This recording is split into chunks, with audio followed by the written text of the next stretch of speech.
నేను అది అయోధ్యలో వచ్చే వాళ్ళందరికీ నిత్యం అన్నదానం పెడుతున్నా, అన్నప్రసాదం ఇస్తున్నా. ఎవరు వచ్చినా కానీ ముందుగా నాకు ఇన్ఫార్మ్ చేస్తే వాళ్ళకి రెడీ చేసి పెడతా. ప్రస్తుతం 1000 మంది పైన వస్తున్నారు. మన తెలుగు వాళ్ళకి భోజనం దొరకదు అక్కడ, అందుకని అందరికీ ఉచితంగా పెడుతున్నా. ఇంతకుముందు రాముల వారికి 5 వెండి ఇటుకలు ఇచ్చాను శంకుస్థాపనకి. మోడీ గారు శంకుస్థాపన చేశారు కదా, నా అదృష్టం బాగుండి ఆ ఇటుకలతోనే శంకుస్థాపన చేశారు. దాని మీద ఇప్పుడు గుడి తయారైంది. తర్వాత రాముల వారికి బంగారు పాదుకలు చేయించా, వెండి పాదుకలు బంగారు పాదుకలు. వెండి పాదుకలు తీసుకొని దేశం అంతా అన్ని దేవాలయాల్లో పూజలు చేయించా. బంగారు పాదుకలు తీసుకొని రాముల వారి అది రామేశ్వరం నుంచి అయోధ్య వరకు నడిచి వెళ్ళాను.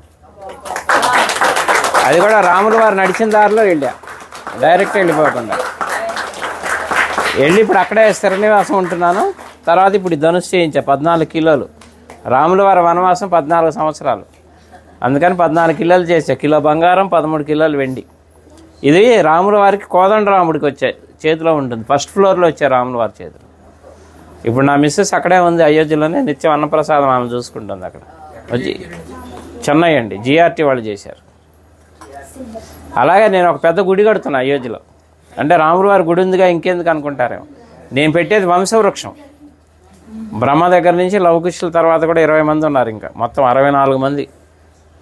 తర్వాత సీతమ్మ వారి వంశం, చంద్రవంశం, సూర్యవంశం, చంద్రవంశం, మొత్తం 450 విగ్రహాలు వస్తాయి.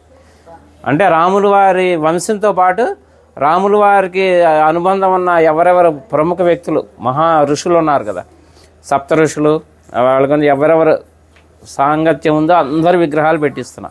ఎందుకంటే మన ముందు తరాలు వాళ్ళకి తెలియాలి రాముల వారి వంశవృక్షం అంతా. అందుకని శాశ్వతంగా ఉండాలని పెద్ద స్థలం కూడా తీసుకున్నాం, ఒక 5 ఎకరాలు అక్కడ పెడుతున్నాను. 5 సంవత్సరాల ప్రాజెక్ట్ అది, రెడీ చేస్తున్నా.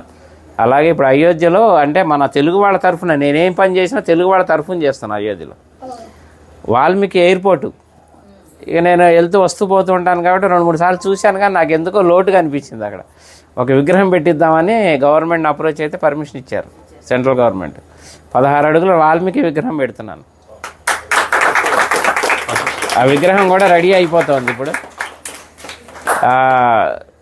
అది కూడా ఎవరన్నా సహకరించినా కానీ తీసుకుంటున్నా. ఎందుకంటే భక్తి నాకు ఒక్కడికే కావాలని కాదు, పుణ్యం అందులో అందరినీ భాగస్వాములు చేయాలి, ఎందుకంటే దైవ కార్యం. అందుకని ఎవరన్నా చేస్తే వీళ్ళున్న వాళ్ళు చేయొచ్చు. అనుగ్రహం మొదలుపెట్టాను, వర్క్ జరుగుతుంది ఫాస్ట్గానే.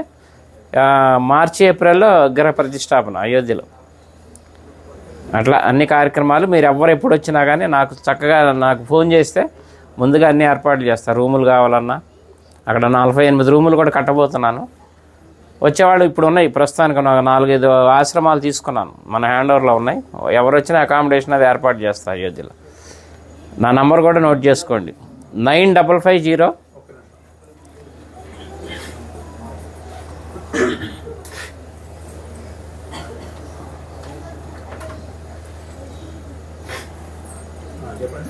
9550 754 389.